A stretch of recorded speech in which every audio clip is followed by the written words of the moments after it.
Good evening students. हमारी next approach है unit second में बिहेवियरल अप्रोच ऑफ पर्सनैलिटी। देखिए, बिहेवियरल अप्रोच में हम बिहेव के थ्रू किसी पर्सन की पर्सनैलिटी को कैसे समझ सकते हैं एक्सप्लेन किया गया है।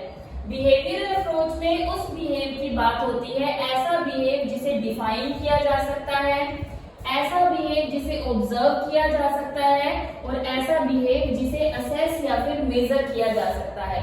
अगर आप किसी के बिहेव को डिफाइन कर सकते हैं कि उसने ऐसा क्यों किया, ऑब्जर्व करके एक्सप्लेन कर सकते हैं, उसके रीजंस बता सकते हैं, तो उसके बेसिस पे हम किसी भी पर्सन की पर्सनैलिटी को भी डिफाइन कर सकते हैं, क्योंकि आपका बिहेव आपकी पर्सनैलिटी का मिरर होता है। तो देखिए, जो बिहेवियरल अप्रोच है वो मेनली कौन से दो फैक्ट्स के ऊपर सबसे ज्यादा इन्फ्लुएंस डालती है, दैट इज स्टिमुलस और रिस्पॉन्स। हम लोग अभी लर्निंग की थ्योरीज पढ़कर आए थे 11th क्लास में, जिसमें आपने classical conditioning given by Pavlov, instrumental conditioning given by Skinner and observational learning given by Bandura ये पढ़ा था। और इसके अंदर देखा था कि किस किस तरीके से एक पर्सन अपनी लाइफ में सीखता है और सीखने के बाद उसकी पर्सनैलिटी में जो चेंज होता है, उस चेंज से हम उस पर्सन की पर्सनैलिटी को डिफाइन कर सकते हैं। तो स्टूडेंट्स, बिहेवियरल अप्रोच मेनली देखती है कि स्टिमुल कहाँ से आया, कैसा आया, और उस स्टिमुल को देखकर आप जो रिस्पॉन्स करते हैं, आपका रिस्पॉन्स करने का जो तरीका होगा वही क्या होगा, आपका बिहेव। और ये बिहेव क्या शो करेगा, आपकी पर्सनैलिटी। हर पर्सन का बिहेव, हर पर्सन का रिस्पॉन्स करने का जो वे होता है वो डिफरेंट होता है। इसीलिए पर्सनैलिटी एक ऐसी कैरेक्टरिस्टिक है जो आपको दूसरे लोगों से अलग बनाती है। तो इसमें मेनली रिस्पॉन्स को स्टडी किया जाता है। और अगर कोई बच्चा या कोई भी इंसान अच्छा रिस्पॉन्स करता है और हम चाहते हैं कि वो उसी रिस्पॉन्स को बार बार करे और उसकी पर्सनैलिटी बहुत अच्छे से डेवलप हो, तो हमें उसे क्या देना चाहिए, रेनफोर्समेंट, जो हमने इन लर्निंग अप्रोचेस के अंदर भी दिया था। रेनफोर्समेंट आपके पॉजिटिव बिहेव को पॉजिटिव करता है और नेगेटिव बिहेव को आगे बढ़ने से रोकता है। फॉर एग्जाम्पल, एक स्टूडेंट है जो कि ग्रीन वेजिटेबल्स नहीं खाता, तो एक बार उसकी मदर ने उसके लिए ग्रीन वेजिटेबल्स दी और उस बच्चे ने सडनली यूं ही टेस्ट कर ली और उसके पेरेंट्स ने घर में आए हुए गेस्ट के सामने अपने बच्चे को अप्रिशिएट करते हुए कहा कि हमारा बच्चा बहुत ही समझदार है और ये ग्रीन वेजिटेबल्स खाता है। ये सुनकर उस बच्चे को फील हुआ कि उसकी तारीफ की गई है। वो तारीफ उस बच्चे के लिए क्या था, रेनफोर्समेंट। और सडनली उस बच्चे ने उस ग्रीन वेजिटेबल को खाया, वो क्या था, उस बच्चे का रिस्पॉन्स। और ग्रीन वेजिटेबल देना वो क्या था, स्टिमुल। अब पेरेंट्स चाहते हैं कि वो नेक्स्ट टाइम भी बच्चा ग्रीन वेजिटेबल्स खाए, तो उसे टाइम टू टाइम अगर रेनफोर्स किया जाएगा, उसको अप्रिशिएट किया जाएगा, तो वो बच्चा उस बिहेव को सीख जाएगा, जिससे आगे चलकर अच्छी लर्निंग उसकी पर्सनैलिटी को इम्प्रूव करने में हेल्प करेगी। तो एक गुड रिस्पॉन्स, एक गुड बिहेव क्या डेकोर करता है, आपकी personality. So this is a behavioural approach. Thank you. Next approach हमारी पर्सनैलिटी की है cultural approach in second unit. Cultural approach means culture आपकी पर्सनैलिटी को डिफाइन करने में कैसे हेल्प करता है। तो मैं आपको शॉर्ट में बता दूं कि जिस तरह का आपका कल्चर होगा, जैसा आपका बैकग्राउंड होगा, जैसे आपके बिलीफ्स होंगे, कस्टम्स होंगी, ट्रेडिशंस होंगी, वो कहीं ना कहीं आपकी पर्सनैलिटी को दूसरों से अलग करने में आपको हेल्प करेंगे। तो जिस तरह का आपका कल्चरल पर्सपेक्टिव है, आपकी पर्सनैलिटी वैसी ही आएगी। If you are living in a Indian culture या if you are living in a western culture, तो आपका जो एक नजरिया होगा दुनिया को देखने का, प्रॉब्लम सोल्व करने का, किसी भी चीज को एक्सेप्ट करने का, किसी भी चीज को गेन करने का, वो अकॉर्डिंग टू कल्चर होगा।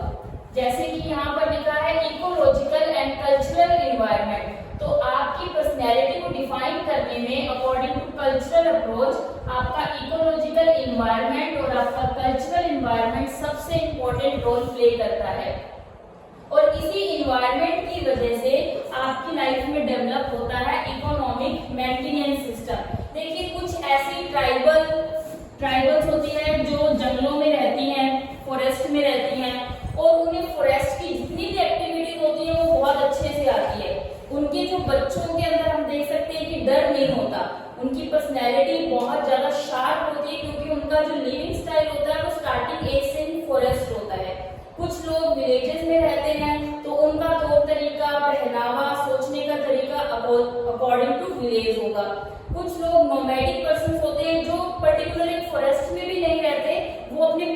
चेंज करते रहते हैं, कभी इस प्लेस पे कभी दूसरे प्लेस पर। कुछ एग्रीकल्चरल सोसाइटीज होती है जहाँ पर बच्चों को स्टार्टिंग से ही बताया जाता है कि अपने से बड़ों की रिस्पेक्ट करो, वो जो भी आपको ऑर्डर दे उनको फॉलो करो। तो देखिए मैं यहाँ ये कहना चाहती हूँ कि जैसा आपका कल्चर होगा और जैसे आपकी उस कल्चर के अकॉर्डिंग ग्रोथ होगी, आपका डेवलपमेंट होगा, उसी के सीक्वेंस में क्या डेवलप होती है आपकी पर्सनैलिटी।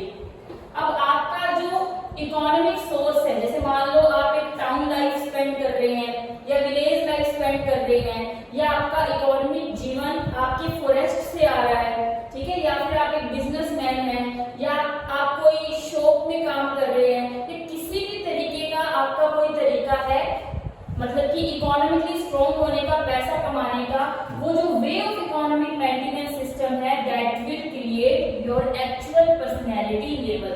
तो कल्चरल अप्रोच के अंदर हम क्या पढ़ते हैं कि culture, environment, climatic condition, temperature, आसपास का environment, ecological condition, economic condition, ये सारी चीजें भी आपकी पर्सनैलिटी को दूसरों से अलग दिखाती है। This is the main reason कि हर एक पर्सन की पर्सनैलिटी कल्चर वाइज भी अलग अलग होती है। तो अगर हमें किसी की पर्सनैलिटी को समझना है, डिफाइन करना है, तो उसके कल्चर को समझना सबसे ज्यादा इंपॉर्टेंट है। Thank you. Yes, next approach हमारी सेकेंड यूनिट में आती है ह्यूमनिस्टिक अप्रोच, कि ह्यूमनिस्टिक अप्रोचेस के अकॉर्डिंग पर्सनैलिटी क्या है, ये लोग कैसे डिफाइन करते हैं। सबसे पहले हम जानेंगे कि जो ह्यूमनिस्टिक अप्रोच है that was proposed by Carl Rogers and Abraham Maslow. इन दोनों ही साइकोलॉजिस्ट का मेन फोकस पॉइंट था student self actualisation. Self actualisation word का मीनिंग क्या होता है कि एक्चुअल में हमारा सेल्फ क्या करना चाहता है, मीन्स हम क्या करना चाहते हैं, हम अपनी आइडेंटिटी कैसे प्रूव करना चाहते हैं, तो उस चीज को हम क्या बोलते हैं, सेल्फ एक्चुअलाइजेशन। मतलब खुद को प्रूव करना, जो आपने सोचा है उस चीज को गेन कर लेना। तो सबसे पहले हम रोजर्स के बारे में पढ़ेंगे कि उन्होंने पर्सनैलिटी को कैसे डिफाइन किया। कार्ल रोजर्स और अब्राहम मैस्लो की जो थ्योरी है पर्सनैलिटी को लेकर, ये जो प्रायर की थ्योरी थी साइको डायनामिक थ्योरी, उसके रिस्पॉन्स में है, मीन्स उसके अगेंस्ट इन्होंने अपनी ये थ्योरी दी थी। कार्ल रोजर्स का मानना था कि एक पर्सन सेक्सुअली डिजायर्स और एनिमल ड्राइव्स के अकॉर्डिंग अपनी पर्सनैलिटी को शो नहीं करता है, बल्कि यहाँ पर कार्ल रोजर ने कहा कि एक पर्सन को हम बोल सकते हैं फ्यूली फंक्शनिंग पर्सन, कि हर जो इंसान है वो कंप्लीट तरीके से ही कोई ना कोई काम करना चाहता है। वो चाहता है कि कोई टास्क अगर मैंने स्टार्ट किया है तो उसको एक अंजाम मिले, वो अपने आप को इस्टेब्लिश करना चाहता है, ना कि वो कोई काम इसलिए कर रहा है कि उसे कोई अपनी एनिमल ड्राइव पूरी करनी है।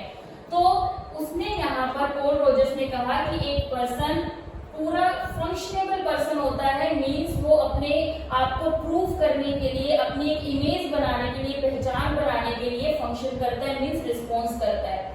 और ये जो रिस्पॉन्स करना होता है ये आपकी एक इनबोर्न टेंडेंसी होती है, मतलब जन्म के साथ ही हम सभी लोगों के अंदर एक मूल प्रवृत्ति होती है, और जैसे जैसे हम बड़े होते हैं हम सबके कुछ पर्सनल इंटरेस्ट होते हैं और हर कोई पर्सन उन इंटरेस्ट को फुलफिल करना चाहता है। इसी चीज को हम बोलते हैं सेल्फ एक्चुअलाइजेशन। यहाँ पर कार्ल रोजर्स ने अपनी इस अप्रोच को लेकर दो असम्पशंस बताए कि कोई भी पर्सन जो बिहेव करता है वो बिहेव या तो गोल डायरेक्टेड होता है या वर्थवाइल, मीन्स आप कोई भी काम करते हैं, रोजर्स का मानना है कि आपकी पर्सनैलिटी का हम पता कैसे लगा सकते हैं कि आपका जीवन का लक्ष्य कैसा है।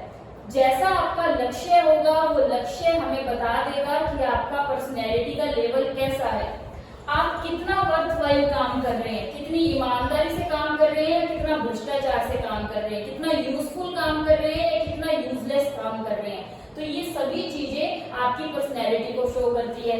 सेकेंड असम्पशन ये था कि कोई भी बिहेव जो एक पर्सन करता है वो बिहेव, वो अडेप्टिव बिहेव करता है, मीन्स हर कोई पर्सन अपनी लाइफ में चाहता है एक प्रॉपर एडजस्टमेंट, और वो एडजस्टमेंट करने का तरीका ही उसकी पर्सनैलिटी को डिफाइन करता है। और हर इंसान अपने बिहेव को सेल्फ एक्चुअलाइज्ड प्रोसेस में लेकर जाना चाहता है कि कोई भी काम जो आज मैं कर रहा हूँ उससे उस काम का मुझे फ्यूचर में एक पर्टिकुलर आउटपुट मिले, मैं अपने आप को प्रूव कर पाऊं। तो देखिए आप बार बार यहाँ पर सेल्फ वर्ड पढ़ रहे हैं, तो कोल रोजर्स की ये जो थ्योरी है इसके अंदर मेन कंसेप्ट ये सेल्फ का ही था। तो ये कंसेप्ट सेल्फ का आया कहाँ से? कोल रोजर्स का अपना एक पर्सनल क्लिनिक था जहां पर जितने भी पेशेंट्स आते थे मेनली उनकी जो मेंटल प्रॉब्लम्स होती थी और उनका जो एक ट्रिगर आउट पॉइंट होता था वो सेल्फ को लेकर ही होता था। मीन्स लोग इसलिए ज्यादा परेशान रहते थे क्योंकि वो लाइफ में कुछ कर नहीं पाए, अपने आप को प्रूव नहीं कर पाए। तो कुछ इंसान अपनी लाइफ में इसलिए भी डिस्टर्ब हो जाते हैं जब वो अपने किसी पर्टिकुलर फील्ड में फेमस नहीं हो पाते। तो यहीं से कोल रोजर्स ने अपनी थ्योरी इन्वेंट की थी कि यही सेल्फ आपकी पर्सनैलिटी को डिस्क्राइब करता है। आपका सेल्फ जितना एक्चुअलाइज्ड होगा, जितना कंसेप्टेड होगा, जितना एस्टीम्ड होगा, आपकी पर्सनैलिटी उतनी ही बेहतर होगी। यहाँ पर बहुत ही इंटरेस्टिंग चीज एक सेल्फ के बारे में कोल रोजर्स ने डिस्कस की, रियल सेल्फ और आइडियल सेल्फ के अंदर डिफरेंस। देखिए स्टूडेंट्स, दो तरह के सेल्फ रोजर्स ने बताए कि एक तो जो हम एक्चुअल में हैं, मीन्स हमें एक नॉर्मल मल्टीप्लिकेशन भी नहीं आता। एक एग्जांपल दे रही हूँ कि हमें एक नॉर्मल मल्टीप्लिकेशन भी नहीं आता और बनना चाहते हैं हम साइंटिस्ट। तो आइडियल सेल्फ तो हमारा बहुत बड़ा है, पर रियल सेल्फ हमारा उस चीज को लेकर बिल्कुल जीरो है।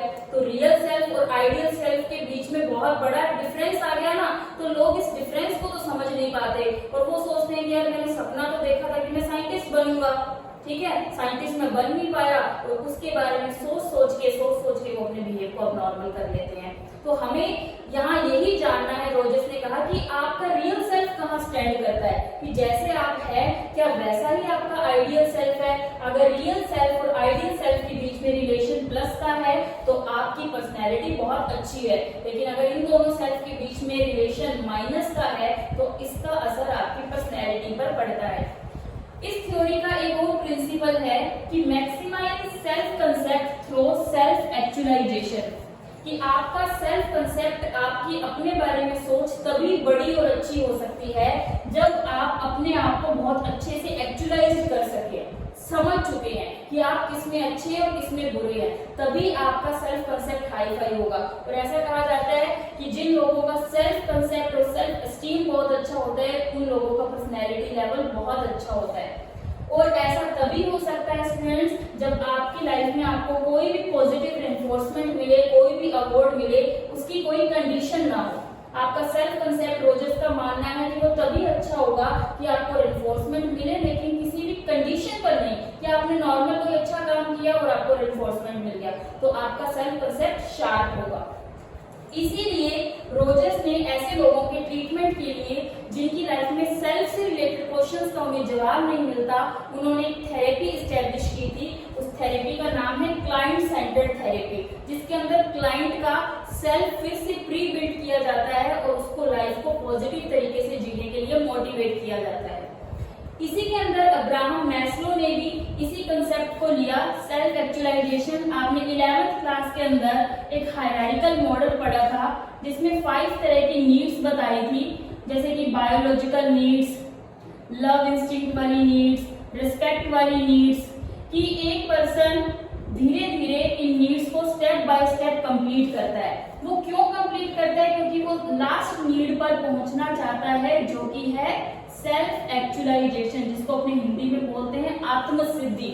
हर इंसान सबसे पहले अपनी बायोलॉजिकल नीड्स कंप्लीट करेगा कि प्यास लग रही है, पानी पी लिया, नींद आ रही है, सो गया, ठीक है, ये आपकी बायोलॉजिकल नीड्स है। फिर उसे प्यार चाहिए, फिर उसे रिस्पेक्ट चाहिए, फिर उसे सोसाइटी में स्टीम चाहिए और उसके बाद वो पहुंचता है अपने लास्ट स्टेप पर सेल्फ एक्चुअलाइजेशन। तो ये आपकी सभी मोटिव नीड्स होती है जो इस सेल्फ एक्चुअलाइजेशन को गेट करने के लिए आपकी लाइफ में एक मोटिवेशन का काम करती है। तो इसी सेल्फ एक्चुअलाइजेशन की एक प्रोसेस के अंदर एक पर्सन को ये नीड्स कंप्लीट करनी ही पड़ती है और आपने इन नीड्स को कंप्लीट किया कैसे, वो चीज डिफाइन करती है आपकी पर्सनैलिटी को। So this was the approach, humanistic approach that gives a positive view of personality, कि हम लोग एनिमल ड्राइव से हटकर भी ह्यूमनिस्टिक तरीके से भी पर्सनैलिटी को डिफाइन कर सकते हैं। Thank you.